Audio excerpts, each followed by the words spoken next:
Hello and welcome to Fandiverse. I'm the E in C&E. And I'm Christine, the C in the C and E. And I'm the Who am I? DC in DC. Who am I? I am Elgon. He forgot who he was for a minute, guys. It's all right. Yeah, it comes with age. Occupational hazard. It comes with age. So we've invited DC here because he's got something exciting happening on Wednesday. Yay! Yay! Yes, He's got does. his debut novel being released, Yay. and it's called To Kill a Unicorn, and it has nothing to do with mythical animals. No. Except for the comparison of uniqueness to what's being described in the book, which is a startup, a business startup. When a business startup is worth $1 billion, that's called a unicorn. Right. Exactly. Yep. Yeah. See, I read up on that. I'm glad you were How prepared. about the petacorn and the gigacorns? So when you get to 10 billion and 100 billion, you move up. There's this whole I world didn't of even unicorns. know there was more corns. Oh, there's a whole world of corns. Yes.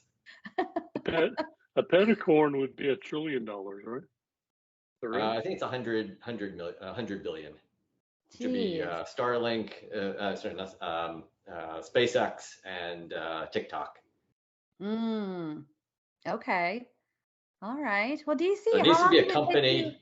Needs to be a private company. Once they go public, they're no longer unicorns anymore. So it's a private company that's worth $1 billion in their valuation. Okay. And that all figures into the plot of the book. This book is actually a mystery, but it has elements of science fiction and some fantasy, magical reality type stuff. Yes. It goes in a lot of different directions, has a lot of different things going on. It's very entertaining. It has a couple of chapters that are comic strips. Oh my gosh. And okay, can I just interject really quick? My favorite one is the one with the elephants. I love it. I think it's beautiful. It's something I actually want to frame on my wall and put in my office. I love that. Wow. Love it so much, you guys. Wait till you see. Beautiful. Beautiful graphics. Beautiful. Very well done. Yeah, so DC I don't know of any mysteries that I've ever read, especially noir mysteries that have manga as some of the scenes. So I was trying to do something a little bit original, which is good and bad, right? I mean, if you're expecting your traditional noir mystery, you're gonna be like, what is this?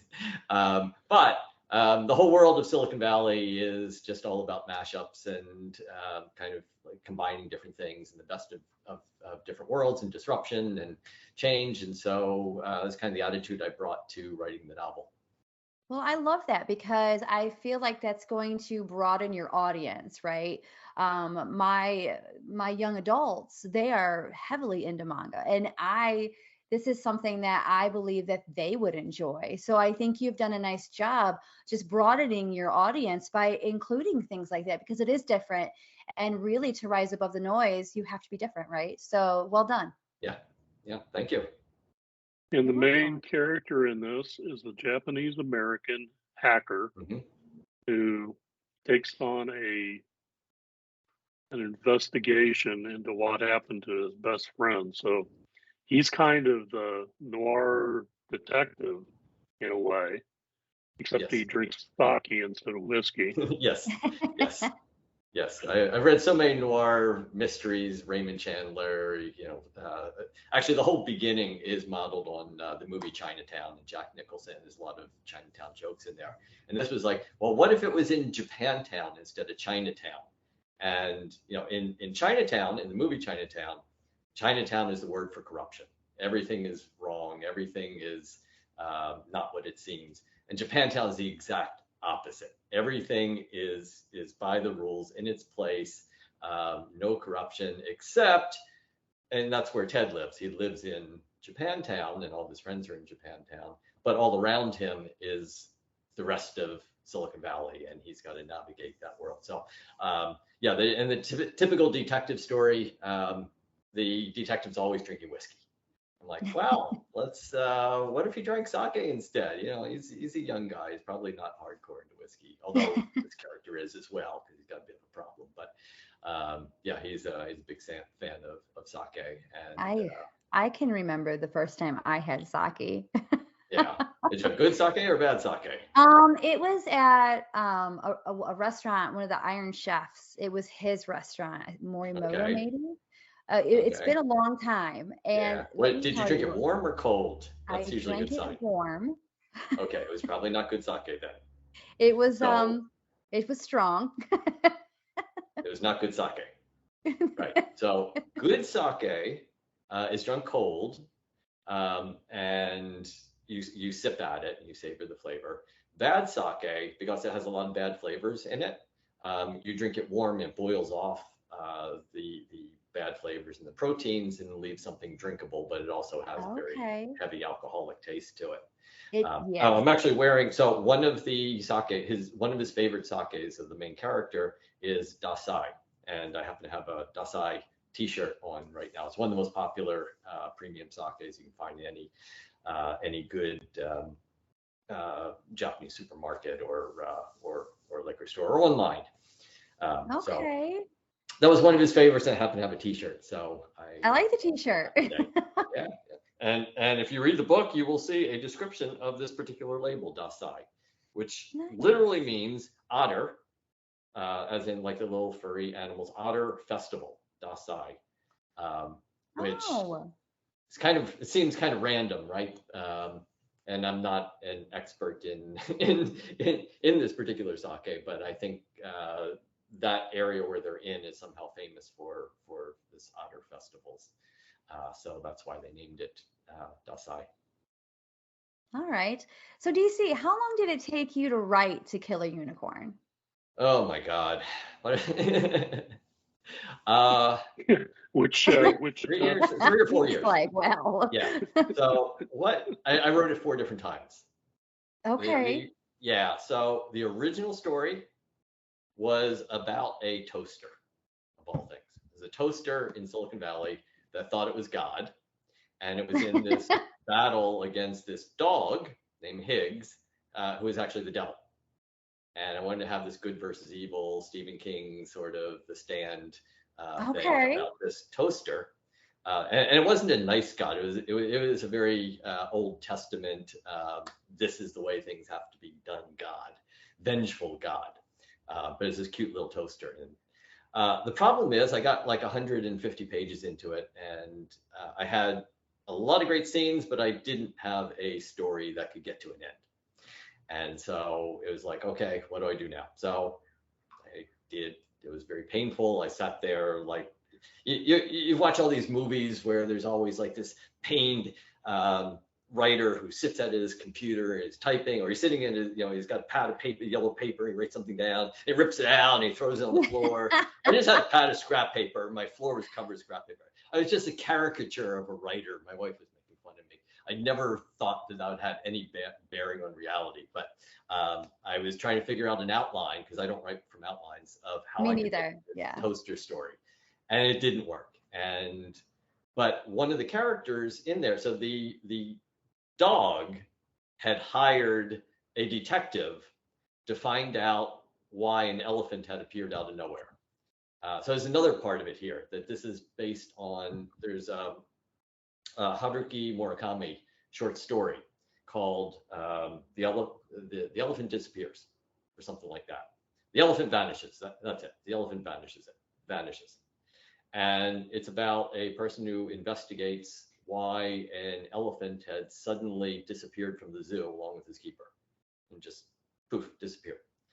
No record of it. It just, how does an elephant disappear?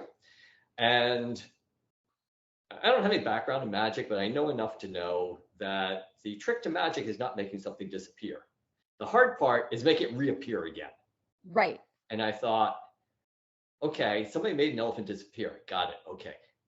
How does it reappear, and where does it reappear? And what if it reappeared in the middle of Silicon Valley? And so I had this idea of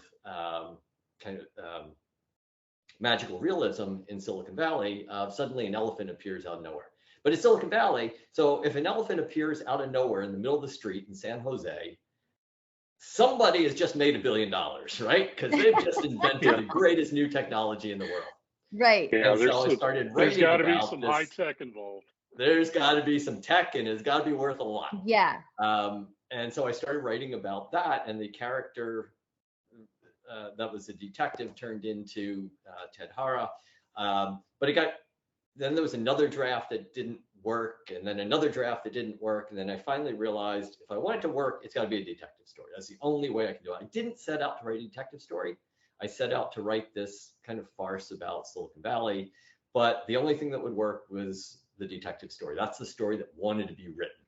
And so I sat down, and once I said, this is the story I'm going to write about Ted Hara being, the hacker who's a detective up against Katie, who's the founder of an evil startup, it just wrote itself from that point. I had all the pieces in place. I had some of the scenes, and the rest of it just kind of spilled out of me. And that took maybe 3 months to get a draft down because it was already there. But it took me 3 years to get to the point where it took 3 months to write it. You've pretty much described the journey of every author that I know of on their first book. Yeah. It does get a little easier once.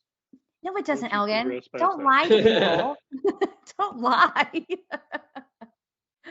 Yeah, The I second know one of it. the series, as you know, is already written, and that took exactly a year. So that kind of flew a lot easy. I only had to go back and redo parts of it. But now I'm working on the third one, and I've done 2 now. It's going to be easy, and the third one is just a disaster. So Yeah. But I still want to read the story about the toaster and the dog. I know, right? I still want to write that story. You definitely need to write that story. I need to write that one, but I need to figure out what the story is first. So it's coming, but I don't know when. So, what was your hardest scene to write? The hardest scene was, so emotionally, the hardest scene was where his girlfriend, Sumire, really kind of breaks down. Her brother is missing. She's had to go to her ex-boyfriend and beg him for her help. And he wants to help her. He's still in love with her, but he's just such a geek. He doesn't really know how to relate to people. And he's trying his hardest to do the right thing, but he doesn't know what it is. And it's tough emotionally because that's me too. I mean, there's a lot of engineering and humor in here because, I mean, fundamentally, that's kind of my mentality. And I really sympathized with him and, the mentality of, I know how to program, I don't know how to deal with people. And she's having an emotional breakdown. She needs his support and he doesn't know what to do. And it's just been, that's happened to me so many times. And I just feel like such an idiot. And that's what she yells at him. You're such an idiot, Ted. Because that really was my life many times. So I'd say that one was the hardest, but I feel like that one just kind of poured out. It was hard emotionally to write because it's so real, but it also, I felt like, became the emotional depth to the story. Whereas before it was just this plot about, elephant appears out of nowhere and it's about Silicon Valley. And that's where I think the 2 characters really came alive for me, and they kind of started to understand each other, and I understood that. That's when they started writing themselves, really. I think a lot of writers will tell you when the characters start writing themselves, you're onto something, and that's where Absolutely. And it was not a scene I expected. It just came out.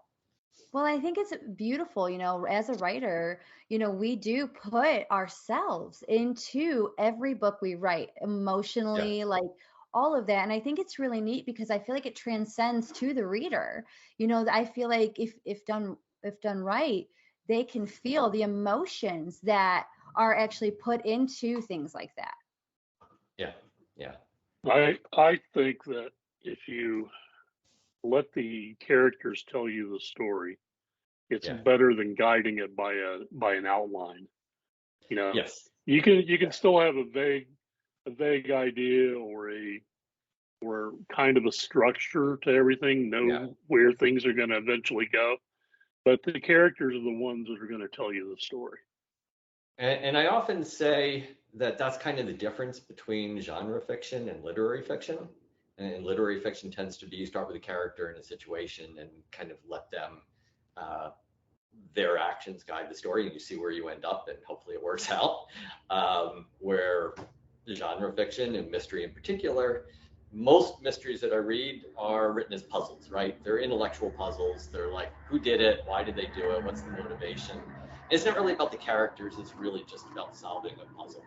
And so, yes, my novel's a mystery novel, but it wasn't written as a mystery novel. And I didn't know what the end was when I started. I didn't even know who the characters were when I started. And so I don't think it reads like a typical mystery novel. So it's like, everyone's like, well, did you write from an outline? And I'm like, no, I can't write from outlines. They're like, well, how did you write a mystery if you didn't write from an outline? I'm like, well, I didn't intend to write a mystery. So what would you say was the most difficult part of your artistic process? Would you say that not having an outline? Yes, and I had in my mind the story I wanted to write was about a toaster who thought it was God in a battle against a dog that was the devil. And I had a lot of great scenes. I had put a couple of years of work into, there's probably at least 200 or 300 pages worth of material in there. Some of it was actually pretty good, even if it didn't hang together. And that's where I had the problem of, like trying to write pieces of the outline and throwing them on the floor, because I kept on saying, this is the story I wanted to write. And at some point I had to say, that story can't be written. I don't know what that story is. If I want to write something right now, the story that wants to be written is the story about Ted Hara. It's not the story about the toaster. And I had to throw the toaster away. There is no toaster left in the novel. There is the dog. The dog is still there. You have to look very closely, because he is an evil dog, but he's just a normal dog. So the devil is in the details. Right? Yes, exactly. Yep. The devil is in the details of the dogs named Higgs. If you could tell your younger writing self anything, what would you say? What would you tell him? So I wrote my first novel when I was 12 years old. Aww. It wasn't very good. I thought it was great. I thought it was wonderful. I thought it was going to be famous as, the first 13-year-old writer to write a bestseller. I was so proud of myself. And then I went back and I started reading it, because I knew it would need a second draft. And there were kind of big mistake pieces that were done yet. I went back and I read it, and guess what? It sucked.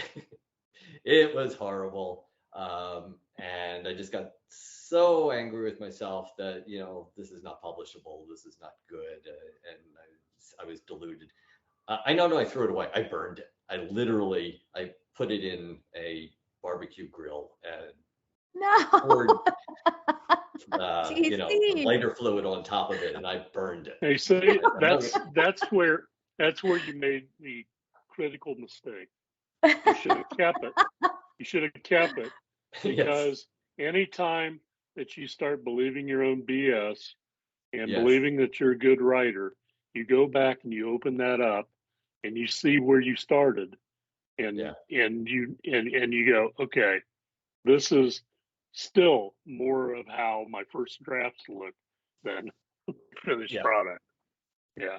So it took me many years to realize what every writer ends up realizing is, it's not the first draft, it's the 10th draft that matters. It's not what you start with, it's where you end up. And it's more about, it was Alvin Edison who said, it's 99% perspiration and 1% inspiration. And, there are probably some fantastic writers out there that just can write perfect with every sentence and be done. No. And that is not, I'm much better at editing. They're pretty rare if they exist. I mean, you're probably They are the unicorns, right? They are the ones You're that the probably mythical writers that everybody talks about that don't actually exist. I think that's the unicorns, right? See, we have panda corns here. Panda corns. Oh, yes, we have panda corns. Yes. Yeah. Okay, we need to make stuffed animals with pandas with the horns. Yes, we do. Yes. So DC, how do you feel about imposter syndrome? Do you think that as a writer, do you feel that you suffer from that? How do you get past that if you do? That is much less of a problem because I'm kind of full of my own shit. As the fact that I do have, there is an issue with this novel, that the main character is a Japanese American. And I am not, you can look at me, I'm white. I speak Japanese, I live a Japanese life, I have written textbooks on Japanese language, I write articles weekly on Japanese culture. So I feel like I'm a translator of Japanese language and culture, but if you look at me, I'm white. My Japanese friends are like, yeah, okay, so what? In fact, one friend said something like, should just because you're not an elf means you can't write about elves Right. what about Lord of the Rings? Could he not write about elves and orcs because he wasn't an Absolutely. elf and an orc? Yes. But politically nowadays there's an issue, and there are people who think it is not right for me to be writing about the Japanese American experience when I am not a Japanese American. So I'm a bit defensive about that, and it's a sensitive topic that I am very cautious and aware of, and kind of defensive about at the same time. I feel that. Like for me, imposter syndrome, I have that like pretty hard. It's one of those things where I grew up and I was always told I was never good enough, ever, by a lot of people. So when I wrote my first book, it was more of, I didn't think it was as good as people would tell me it was. And that I still suffer, I feel like, from that. Like people will read it and to me, I feel almost like imposterish. Right. So. Well, you will notice something. You've seen my tweets, so just about a week ago, I got myself a business card that said novelist on there. Now, like I said, I wrote my first novel when I was 12 years old. I have written some other training novels along the way. I've been doing all sorts of writing from being a marketing person. I've written 100 articles. I've got 2 nonfiction books. I've never had a business card that said writer on it, because I don't know what you call it, imposter syndrome or not, but once you start telling people you're a writer, then they're like, okay, what books have you published that I've heard of? And it just got into that was uncomfortable for me, that I could not prove myself as a published novelist. So now that the book is coming out, I finally have enough confidence to go out and get a business card that I can start handing out to people that says novelist on there. And getting published by a press with independent kind of affirmation that it's right, not worth putting in the barbecue and pouring. So let's talk about that. On top of. How did you come across Panda Moon Publishing, DC? How did you start your journey with us? Oh, well, that's a good question, right? Because I come from the startup world. I come from B2B marketing, and I was looking around for publishers. I kind of started the way most writers do of, let's go out and get an agent. An agent's going to introduce me to Penguin or HarperCollins and one of those. And this is too unusual a book for the New York publishing world. They don't get Silicon Valley, they don't get startups. So I was looking around for what other alternatives were out there, and in particular, small presses. And I ran across Zara, the editor-in-chief, on LinkedIn. Now, a lot of agents, a lot of other people, they will not put a profile on LinkedIn because they know 100,000 people will want to send them their materials. But I saw that, and I'm like, well, I want to connect with Zara. I want to connect with everyone. I want to connect with Zara.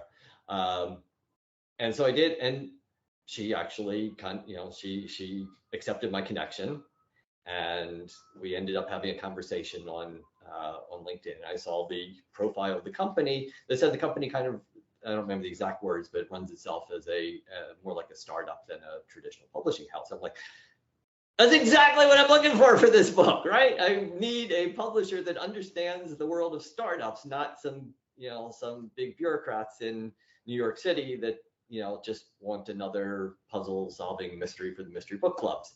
And I'm like, this is perfect for this book. So Zara was said, well, just submit it to me. So I sent it to her, and I don't know what happened internally, but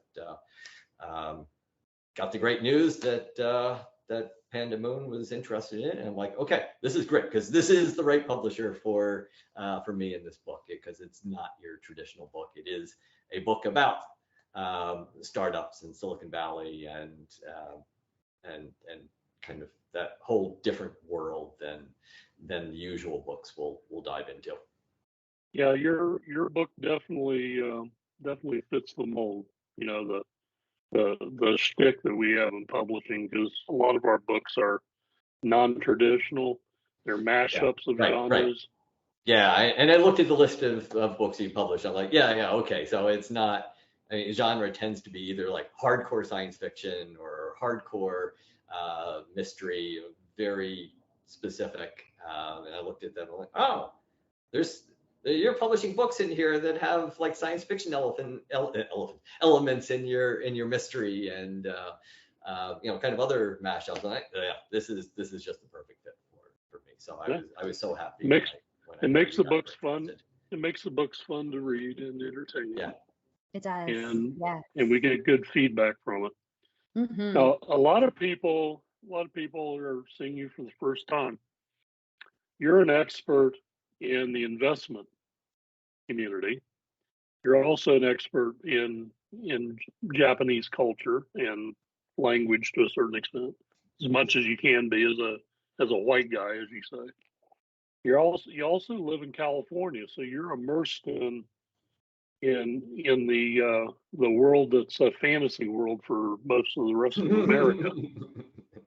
I mean, anybody that's spent any time in California, you either think that this place is the most amazing part of human civilization, or it's the nation's insane asylum. Yeah. And the reality is somewhere between the two extremes there. Yeah, it's not in the middle. It's like both at the same time.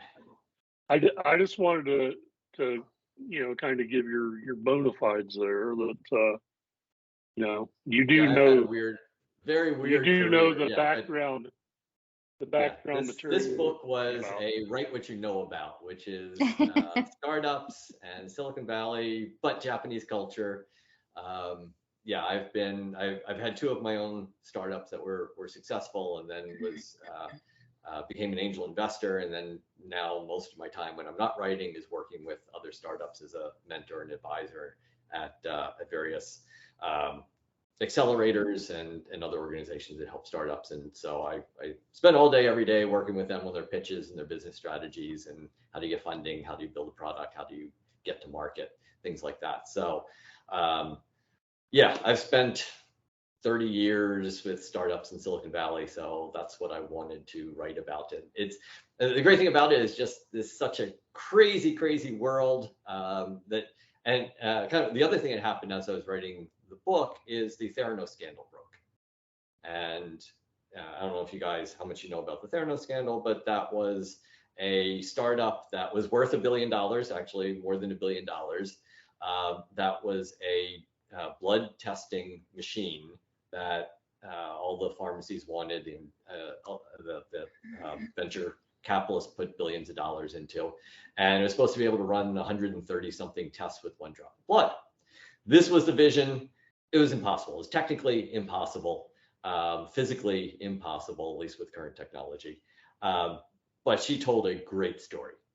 Now, she could have built a product that didn't meet this vision, but was actually still useful and would have been worth billions of dollars. But she had this idea of, I have to build this particular thing that's going to be able to do 130 tests with a drop of blood. And because it couldn't be done, instead of telling everyone that it couldn't be done and here's what we can do instead, this is Elizabeth Holmes, she told everyone it did work and hid what was really happening behind the scenes, which was they were just running the tests in regular machines and printing the results out. And so that gave me a blueprint for, as I was writing the book and getting the second half of it and trying to figure out, well, okay, we've got a startup that's doing evil things, but how would they hide it? Why would they hide it? And kind of what would the process be like? And I just was reading all the articles in the Wall Street Journal and the book that came out, Bad Blood, about how she did it and how she was able to get the investment community to help hide her. Yeah, that was just a great blueprint. Like nowadays, every week there's another scandal coming out. It was FTX, the blockchain company. There was another company last week that got exposed that they had sold their fintech finance technology company to I guess it was I forget which bank it was, one of the big banks, for millions and millions of dollars. They didn't have JP Morgan. Yeah, they claimed they had 4 million customers. They only had 300,000 because all the data was fake. Yeah, so there's all sorts of stuff like that. Yeah.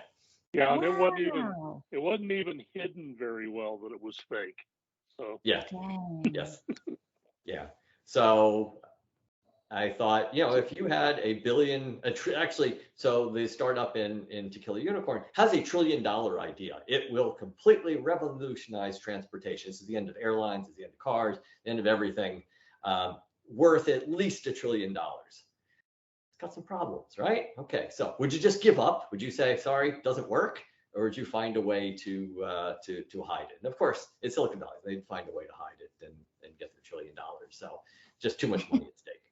So that was the common denominator in a lot of these scandals is that the CEOs are very charismatic individuals, and they become media darlings. Yeah. Yes. And that at least helps those are the ones you hear about, right? I mean, I know plenty more, but they don't get the same level of funding. They don't become as big. They don't become as famous. They're not on the Wall Street Journal every week because the founder is not as charismatic. So they end up dying when they're only like 25 million in revenues or in funding instead of $1 billion. So yeah, part of that being charismatic and being able to present the company makes it easier for them to kind of continue the scam for longer. But so when you talk about big pyramid schemes, we can go back to earlier. We have Madoff. Madoff was not charismatic, but he knew how to work his network, and he was actually a customer of mine. Wow. Yes. So he had two businesses. He had a legitimate stock trading business, and then he had a pyramid scheme that looked like a hedge fund. So the hedge fund was completely fake. They weren't actually investing in anything. He was just using the money to pay off early investors and using it himself. But he had an actual legitimate stock trading business that was actually fairly big, and that gave him his reputation. And they were a customer of mine for some network test equipment that they needed to actually test their networks. Wow. So, well, the bottom line is that DC here knows what he's talking about. Yes. In a lot of the aspects in this book. Yes. I have seen a few startups from the inside that have been, I wouldn't say fraudulent, but there's a whole culture in Silicon Valley called fake it till you make it. And the idea is, well, and there's a very thin line here. I mean, objectively, it kind of sounds fraudulent, but this is kind of the way the system works, is you go out and you ask for money to build a product, right? Right. And the further along you are towards building it, the easier it is to get money. And so it's marketing, right? You spin it. You say, well, we're 90% done. what is 90% done, right? Well, it means you're probably about a third of the way to actually building something. So you say we're 90% done, and then you put all your milestones and all the customers that are interested. And the customers are interested, maybe it's just somebody answered an email. There's a lot of like really heavy spinning to try to make it look like you have something. And sometimes it goes over the line where you start saying the product actually works, or we have users when you have somebody testing it. And then it goes a little further over the line where they were like, okay, well, now we need to see invoices. Okay, well, now you got to create fake invoices. You've really gone over the line. But there's this very gray area of trying to promote yourself as further along in the process, and therefore easier to get money than you would be if they knew everything that was going on. And I've been inside a few startups that have been, I've seen promises made or information giving out to investors, and I'm like, objectively, I think that's an exaggeration, and there's a lot of heavy exaggeration going on. Well, you don't know how wild your wild idea is until it doesn't work. Yes. You know, so that's right. You have to get to the point where you've tried to make it work enough until you get to the point where you know it's not going to work, and then you have a moment of decision whether you're going to continue in the charade, or if you're going to just say, you know what, it didn't work. So. Yeah, but it never, I mean, if it just completely doesn't work, it completely doesn't work. So it's the end of the story. But it never just completely doesn't work. It's like, well, it mostly works, but there's some bugs. Maybe those bugs are fatal and can't be fixed, but maybe there's ways around them. So we need more money to go solve that problem. There's or maybe you've discovered penicillin. You know? Yeah. DC, what was your favorite part of the publishing process so far? Finding out that my book's going to be published. That was the favorite so far, and then the next favorite's going to be seeing an actual printed copy. That's been a lifelong dream. Okay. Yeah. Okay. This begs to ask. This begs to ask. What's your least favorite? Ooh. Yeah. The wait. It was a very long wait from the time the book was finished, and that was very frustrating for me, especially since Silicon Valley changes every day. Right. And the language changes, the slang changes, the memes change, and I threw all of that into the book, and all of that was changing under me, and so that was kind of frustrating. Yeah. Sometimes it does take you write a little while. They always say when you write a book, make it timely, right? Don't put anything that's tied to a particular time and place. But I'm writing about Silicon Valley, and you write about Silicon Valley, nobody cares about Silicon Valley. Nobody wants a historical novel about Silicon Valley in the 1970s when Intel moved in. They want to know what is life right now. So I was trying to be as timely as possible with how people were working today and what they cared about. And over 5 years, a lot of it's changed. Yes. So how do you plan on celebrating the day that your book releases? Sake. I've got like 3 bottles in the fridge right now. Oh, yay. I will not finish all of them on the same day, I promise. Let's hope not. So what? Okay, so go ahead, Elgon. Go ahead. You go ahead.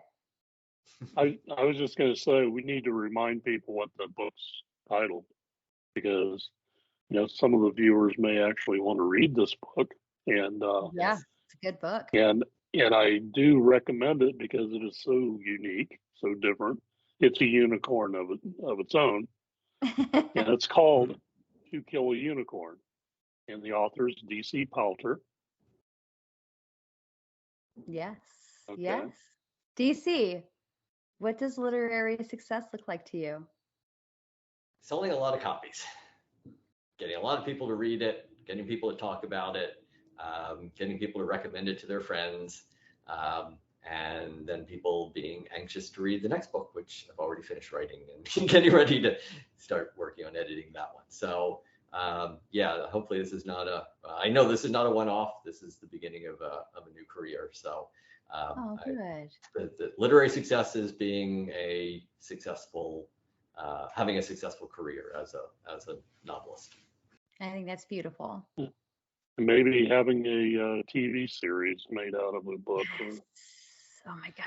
That would be great. I would love that. But as a writer, I'm more interested in people reading my book than, and so to me, if it got made into a movie or a TV show or Netflix, whatever they call it, series, that would be incredibly wonderful just because people would, I think, they would sell more copies of the book, right? Because they'll change it so much, it won't even look like the original book. And Yeah, it certainly won't have the humor that's in there. It won't have, so it's a different medium altogether. it's a different Yeah. medium, and you have to write it. I've done screenplay writing, and you can't just take a book and turn it into a screenplay. You have to reimagine it, and that's fine. And again, I'd love to see it on the screen, but to me, that would just be a way to get more people to read the book. Yeah, I agree. And everybody, DC is going to have all kinds of fun things to pass out. So in his book, he's got bookmarks and QR code cards, and he's going to have some cups and all kinds of fun things. So you guys got something to look forward to. He's got book signings. He's going to do interviews. He's got all kinds of things lined up. And when he does book signings, he's going to be wearing a hat. Yes. Yes. Thanks for reminding me. In fact, I need to say thank you to the Canadian Nikkei Baseball Association that got me this hat. So let me put it on here. It says Asahi on it. I'll put up the camera, you can see it. It says Asahi in Japanese. There's the camera there on the back, which literally means morning sun. And the main character in the novel, Ted, always wears this hat. Well, actually, in the book, it's the white version with red lettering, but exactly the same thing says Asahi across the front. And Asahi was a Japanese league baseball team before World War II. Non-whites were not allowed to play in the major leagues. And we all know about the Negro leagues. Very few people know about the Nikkei Japanese leagues, but there was a whole league on the West Coast of Japanese teams in LA, San Francisco, San Jose, Fresno, and I think further up to Oregon and Washington. And then there was a separate league in Canada. And this is where there was a whole farming communities of Japanese and Japanese Americans, and a lot of them played baseball. I mean, it was the American pastime then, but it was very popular with the Japanese community as well. But they were not allowed to play in the major league, so they had their own league called the Asahi League. So this is the Asahi. San Jose Asahi was the team, and the main character's great grandfather played on that team. That team was around from I think right around 1900 up until the internment in 1941, when all the Japanese in the area were moved to internment camps in Wyoming, which is very sad. And they ended up creating a new team there in the internment camps. The teams in different internment camps played each other. But he would always wear this hat to remember the story of his father's side of the family, which had been in San Jose since that time. His great grandfather played on that team, and it's kind of very personal to him. So I tried to get one of the hats. I mean, the team doesn't exist anymore. Not many people know about it. And I couldn't find a San Jose Asahi hat, but there's a Vancouver Asahi team. And there was a team at the same time, and they also had internment. And then recently they've kind of recreated the team for the Japanese American community in Vancouver, and they named it Asahi, and they made the same hats again. So they normally don't. It's usually only for the players there, or people who come to the games can buy them. But they were very gracious enough when I explained the situation in the book to ship this to me in the U.S. So thank you to you guys for doing that for me. Oh, that's wonderful. So Elgon, tell everyone where DC's book is going to be available. Okay, initially it's going to be on Amazon, of course, in ebook and print. At some point, probably about 3 or 4 weeks from now, it'll be available through Ingram in print, and I believe we're doing the ebook launch with them as well. So they'll be able to get the book anywhere in the world through Amazon or through Ingram. And Ingram is one of the major distributors that supplies libraries, supplies bookstores. So you'll be able to order the book through any bookstore if you want to get it that way. There are some people who don't order things through Amazon. So. And it's great that that it's available everywhere in the world, because I have a lot of friends in Japan that wanted to read this, and they've been able to pre-order it. So that's that's really great that that Amazon makes it possible for people to get the same book anywhere in the world. Yep. Oh, yay. And it's called. But we do need to figure out a way. I've got friends in Eastern Europe who want me to ship them a signed copy. I'm like, not sure how to do that through Amazon, so we'll have to figure that one out. Well, you'll need to get a second mortgage on your house to pay the shipping. Yeah, for the cost of shipping. Yes. All right, the book's called To Kill a Unicorn, again, To Kill a Unicorn by DC Palter, and it launches on Wednesday. That's February 1st. And congratulations. And Yay. it's a great book. Christine and I both read it. We enjoyed it. Yes. I read a really early version of it, and just recently I read the changes that you made to it, and all the changes made it much better. And yes. Thank you to Rachel, our great editor, for that. She did a wonderful job. I was just to be honest, when I knew I was going through editing, and this is such an unusual book, that I was afraid that like all of the interesting touches that I was so proud of, like using product names as words and stuff like that, the editors are just gonna be like, no, that's not English. No, that's not English. No, we can't use the word slack as a verb. We got to get rid of all that. And I was just dreading what that would be like. And then Rachel just did such a wonderful job of fixing the problems without like trying to rewrite the book for me. So I appreciate that. Rachel's edited a couple of my books, so she's aware of the sacred cows that authors put in their books. Yes, so. Yes. Yes. And thank you to both of you, Elgon and Christine, for all of your help in getting this book out to the world. We want the world to have your book, DC. The whole world. Yeah, every single person has to read it. This is a fun book to read. It really is. I tell people the mystery's good, but it's not just mystery. Okay. Mm-hmm. So I tell people, most of my friends don't read a lot of fiction. They read a lot of business books, and or news or business news or finance stuff. And I tell them, this is the most fun you will ever have reading about Silicon Valley. Just enjoy it. Aw, yay. Well, we're looking forward to your book release, DC. It's going to be a great day. Thank you. Yep.